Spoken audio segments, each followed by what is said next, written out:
Up. What happened? Error. Starting live stream. Error.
All right. I think we might be good now. You there, Dave?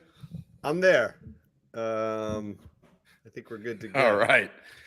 That's what happens when you try to podcast from Mexico, I guess. Yes. Beautiful Mexico, beautiful sights, poor internet connection. But so I think there's a good chance we might have another issue during the show. So we're just going to dive into it. You want to give the quick intro, Tom? Yeah, possibly. So go for so today's show is brought to you by Props.Cash, of course, our sponsor. If you're ready to level up your prop betting game, sign up for Props.Cash today and use code PTM for 25% off your first month. How did I do there, Tom? You usually do. Nicely done. Very, very nice, Dave. All right, very good. So it's been a little while since we potted. Want to dive back into NFL since that's been our cash cow this season. We're up over 82 units this year. So let's dive into some picks from week 17. We got a game tonight, so let's start with that one. We got Dallas -5.5 against Detroit, and the total's 52.5. What do you like in this game, Tom? All right, I'm liking Jahmyr Gibbs, longest rush. So it's not so much a matchup thing. It's just more of a trend with Gibbs here. He seems to have taken on quite a bit of the load. His line is over 15.5. Longest rush -122 on FanDuel. He's cleared that in 5 straight games, and his last 8 of 9. In the 8 games that he's carried the ball 9 or more times, he's cleared in every single one. So I think he's good to, he gets a pretty tough Dallas defense, but I think he keeps this nice streak going and breaks off a nice rush in this game. Yeah, that looks good. The lines actually come up to 17.5 on FanDuel, so two additional yards. It's not available yet on DraftKings, it looks like. So I would say see what it opens up on DraftKings at or one of the other books and grab it at 15.5 if you can there. But 17.5 actually looks pretty good too. Pretty much the same hit rates as 15.5. So yeah, I like that a lot. He's such an explosive running back. So tough defense, but I think they're going to be running the ball quite a bit because they're going to have some problems throwing the ball against Dallas. Yeah. All right. I had a pick in this game too. I went with Dak. So this one's a little bit misleading. If you look at quarterbacks against Detroit, rushing the ball, actually, those quarterbacks are averaging almost 50 yards a game over the last 8-9 weeks. So, you got to look into the details though. If you look against Detroit, if we go down on Props.Cash and we pull up, where are we? Oh, sorry, I'm still on longest rush. If we pull up quarterbacks against Detroit, you see some monster games, but you got to also keep in mind you have Justin Fields at 58, Taysom Hill at 59, Jordan Love at 39, Justin Fields again at 104. So some big games. A lot of that is driven by Justin Fields playing against them twice. So I was initially looking at Dak at 17.5 rushing yards. What I liked more was Dak rush attempts. You can get that for -129 for 3.5 rush attempts. He's done that in 3 of his last 4 games. And I think you also have the possibility of kneel down at the end of this game too, giving you a few extra rush attempts for the quarterback. So I'm going with Dak, 3.5 rush attempts, -129. What do you think about that? All right. I like it. Sounds good. All right, cool. Let's move to the first Sunday game. We got one pick in this one. New England at Buffalo. Horrendous game. Buffalo's -14. Total is 40.5. What do you like in this one? New England at Buffalo. So I like Zeke in this game. He's become a massive part of the receiving game over the last 3 weeks. His line's 4.5 receptions, -145 on DK. He had 9 receptions on 11 targets against Buffalo, 5 receptions on 6 targets against KC. And what was my other one here? So, yeah, 7 receptions on 8 targets against Pittsburgh. And then you get a nice matchup here as Buffalo has allowed the 4th most targets and 4th most receptions to opposing running backs this season. So I think we're playing this recent trend on Zeke being part of the passing game here with Bailey Zappi.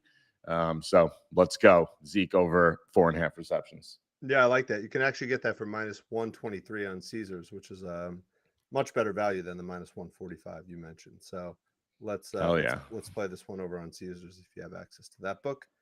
Love that play. He's been great. I think his probably receiving yards is also probably pretty good play. But I like the concept of a bunch of short passes to Zeke. Seems really good. All right. Let's move on to Atlanta, Chicago. Chicago's minus 2.5. Imagine that. Chicago's a favorite. At home, totals 37.5. What's standing out for you in this game? All right. So just like with Buffalo, I mentioned being a good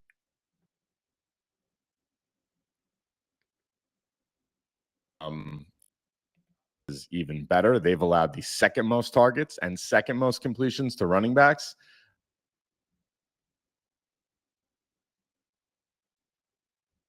This 140 on DK. He's gone over in 4 of his last 5 games, averaging 33 receiving yards in those 5 games. And just look at his targets. The last 5 weeks, 10, 3, 7, 5, and 6. And then I already did the work here, so you don't have to be messing around with the filters too much. When he's had 3 or more targets this season, 75% hit rate, 9 of 12 games. 4 targets, 82%. 5 targets, 90% hit rate. 9 of 10 games with 5 targets, he clears this. And if he has 6 targets, which he's had in 3 of the last 5 weeks, 100% hit rate, 6 for 6. I think this is a great spot for him. Such a good target against Chicago here. They're good against the run, but really not good against passes out of the backfield. Yeah, and Atlanta, I think, is starting Heineke again, and he seems serviceable. I think in the 2 games where he's had Taylor Heineke, where he's had 20 plus pass attempts, I think he's thrown for over 200 yards. So I think this is a pretty good spot. I was also on the Atlanta side. The Bears, like you said, tough on the run, but actually are pretty give up quite a few yards to opposing tight ends. So I was targeting in this one Kyle Pitts, who seems to be, coming to form. I wouldn't say he's an elite tight end as they expected, but he's certainly fairly consistent. So his line is all over the place. You can get him as high as 37.5 on BetMGM, 35.5 on FanDuel, or 33.5 on DraftKings for minus 115. That 33.5 really pushes you into a nice hit rate. You can see over the last I think that's 11 games. He's cleared in every game but 2. And over the last couple weeks, 51 yards, 57 yards, 37 yards, 49 yards. So that's just his own performance. And then if we just look at tight ends versus the Bears, you got some good recent outputs. Parham Jr. 43. You got Hawkinson 50. Logan Thomas 77. Kelsey 69. Cade Otton 41 and Musgrave 50. So those aren't you got a couple elite guys in there, Hawkinson and Kelsey, but the rest of them are pretty average tight ends, and they're all putting up 40 plus yards. So I think this is a great spot for Kyle Pitts to get 35 to 40 plus yards on the receiving side. So I'm going with Kyle Pitts there. Just one other note while I'm on Kyle Pitts. His receptions at 3 receptions is pretty nice. It's I think it's close to over minus 200. But just keep that note in mind. I'm going to circle back to that in 1 second. All right. I have a way of playing that. Okay. All right. So let's move on to the Tampa Bay, New Orleans game. Tampa Bay is minus 2.5. Totals 42.5 in this one. I have 2 plays on this one. Let me start with the other one. New Orleans is also pretty. Actually, both these teams, New Orleans and Tampa Bay, are pretty horrendous in the pass game, especially against tight ends. So the tight end for New Orleans is Jawan Johnson. He's the tight end number 1, although they have like quite a few tight ends. So if you look, his receptions is line is 1.5, but that's minus 195. So what I like in this is actually taking Kyle Pitts at 3 receptions, Jawan Johnson at 2 receptions. You put those two together, you get a plus 114 output. So relatively high hit rates for both of these guys in very good matchups, and you get a plus money parlay out of that. So that was one play that I came up with as a kind of a builder between these two games that we just talked about. Thoughts on that? Yeah, I didn't look into this game too much. I don't know. These two teams are a little scary to me, so I don't know. I don't have too much input. I didn't really dig into this game so much. Yeah, I mean, I think the real opportunity to attack here in this game is the passing game for Tampa Bay. They're the worst in the league. They're giving up 264 passing yards, as you can see, per game on props.cash here. So, I think the natural play is like, who is the best receiver on the Saints to go after? Chris Olave has been phenomenal over the last couple weeks. Let's just look at his receiving output. His line is as high as 70.5. I got it for 66.5. Let's see if we can still get it there. Yeah, 66.5 on DraftKings. That's minus 140. I'd probably alt that up a little bit just so you don't have to pay the juice. But last 5 weeks, 94 yards, 114, 119, 123. And now he's going up against, and the 1 week that he missed was against Carolina, who has an elite pass D. So now he's going up against the worst pass defense in the league. I think this guy's good for 100 plus yards. So no idea why his line is so low at 66.5, but I think I think he's in a really good spot for another 100 plus yard. Is this Derek Carr is starting, or who's the Derek quarterback Carr's starting. here? He's been playing most of the games. I checked. I believe he's we can look at the passing. Let's look at Carr. So Derek Carr actually, he's coming off of a 319-yard game, last 5. Yeah, and then he played the week before against the Giants, only put up 218. 119 against Carolina, that was a tough matchup, and then the week before that, 226 and 304. So, yeah, I think I wouldn't necessarily play Carr's yards, although that's probably a decent play as well. But I think attacking his best receiver is probably the best route to go. So Chris Olave, 66.5 receiving yards, playable up to, honestly, I'd probably do a ladder. I'd do 70, 80, 90, 100. So maybe we'll put that out. All right. Yep. There we go. All right, let's move on to the next game. We got Carolina and Jacksonville. Jacksonville's minus 3.5 in this game. I believe Trevor Lawrence was ruled out for this game, so that'll probably have some implications on, how the time of possession for Carolina, which I think favors one of the picks that both you and I were on. Totals 36.5, so not a lot of scoring in this game. So, what was the first play that you had in this one? So I like Hubbard here, over 64.5 rush yards. It was minus 115 on DK. If you look, Miles Sanders only had 4 carries last week, and after the game, and I think in a post-game interview, he revealed that he's been dealing with a toe injury. So I don't think they push him to be playing with this thing. So I think that only leads to some more carries, some more snaps for Hubbard here. If you look at his last 4 weeks, he didn't get there last week. He only had 43, but 87, 104. In one game, he played without Miles Sanders this year. I'm not is active. Ran for 80 yards.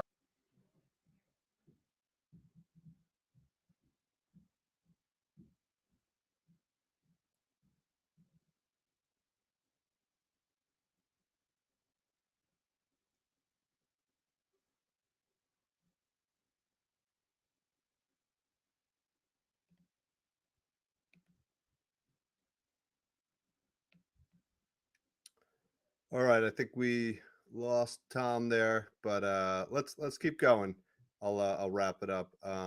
So the other play that Tom and I were both on was Bryce Young in this game. So Bryce Young's had kind of an up and down season here.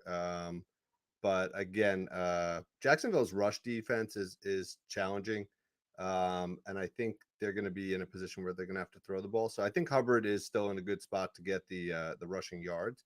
But if you look at Bryce Young, both of us were on his pass attempts. So let's just look at that.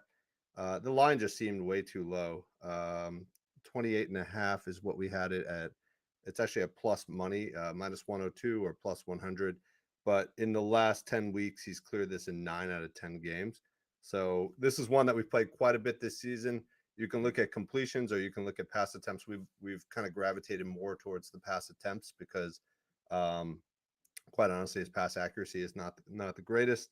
But yeah, 2 out of the last 3 weeks he's had 35 plus attempts. So let's go with Bryce Young over 28.5 pass attempts minus 102. You can get it elsewhere at plus 100. So nice spot there. All right, we're going to move on to the Cincinnati KC game. KC is minus 6.5. At home, total is 43.5. This one always is a fun game. Lots of fireworks. We had 2 plays in this game. One was kind of the chalky play that we go with quite a bit, but it's always a good one. So we like Patrick Mahomes pass attempts in this game. Let me just pull him up. I think you can get this as low as 35.5. Yep, still at DraftKings, and it's as high as 36.5 on FanDuel. So if you look, pass attempts over the last 10 weeks, Mahomes has basically, despite the challenges of the Chiefs, has crossed this in 7 out of the last 10 games. Let's see how he's done at home. 3 straight games at home, 5 of the last 6 at home. So I think that's a nice little scenario there. Let's see how he's done. I think this is why Tom was on this one. The pass attempts against Cincinnati in these highly competitive games, 39 against Cincy in last 2 years ago, and 43 against Cincy last year. So these are always really fun games, and I think Mahomes will certainly be throwing the ball quite a bit, even though he's having some issues in the in the receiving core in KC. So talking about the receiving core for KC, this is an ideal matchup for Travis Kelce. Tight ends have been dominating Cincy over the last couple weeks, but something just seems off with Kelce. So I'm going to stay away from Kelce, and we're going to focus on another receiver on the Chiefs side, the one that's probably had the best year by far, Rashee Rice. So let's look at his performance this year. So his line is at 63.5. That's as low as you can get it on DraftKings. Again, all the way up to 65.5 on PointsBet. And if you look over the last 5 games, 107, 64, 72, 91, and 57. So those are all really good outputs. What I liked the most about this was just the targets. So if you go down to his on props like cash, go down to his snaps. Over the last 3 weeks, he's had 52, 56, and 55 snaps. So season high snaps. And then look at his last 5 weeks: 10 targets, 9 targets, 10, 9, and 12. So just dominating the share of targets. I think Mahomes is like all these other guys, MVS,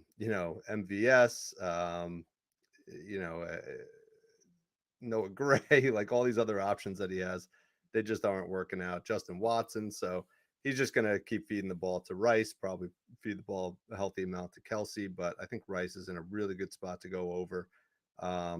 The Cincinnati pass defense is 5th worst in the league, giving up 256 pass yards a game. So I think Mahomes and Rashee Rice, you can probably even parlay those together. They're both minus 115, so you can probably get a plus 200 or more putting those two together, and they're highly correlated. So love those 2 plays for this game. We'll go to Chargers and Denver. Denver minus 3.5. Totals 36.5 in that game. The Broncos are sitting Wilson in this game, so that should create an interesting dynamic, but it does create an opportunity here. They're going to be starting Jarrett Stidham in this game. And obviously we don't have a lot of data to go off of, but the pass attempts, I think, was an interesting one to look at. We have no data to really look at for Stidham himself for his experience on Denver. But if you do look at pass attempts for opposing quarterbacks against the Chargers, it's pretty good, right? You got O'Connell had 34, Russell Wilson 33, Zappy 25, Lamar Jackson 32, and Jordan Love 40, Goff 33, Zach Wilson 49, and Bajan 37. So basically, over the last 2 months, almost everybody is clearing against the Chargers, and Stidham's pass attempts is only 27 and a half. So we think it's a good buy low opportunity. He's out there to really see kind of what he's capable of, and we think that they're going to let him, go loose on the pass attempts. We also like the completions for him. I think we might even lean heavier towards the completions. You can get the completions as low as 16 and a half on DraftKings. That seemed like really good value. Again, if you look down at what opposing quarterbacks have done, O'Connell 20, Wilson 21, Lamar Jackson 18, Jordan Love 27, Goff 23. So lots of good data points there as well. So either way you like completions or pass attempts for Stidham, I think they're both good opportunities. All right, moving on to San Fran and Washington. So San Francisco has the opportunity to lock up the number 1 seed with a win here. So despite this likely being a massive blowout, a huge mismatch of teams, we do think San Fran's going to put their starters out there to make sure that they really lock this number 1 seed up. So the only guy to really focus on in this one, I think, is McCaffrey. He's having an MVP-like season.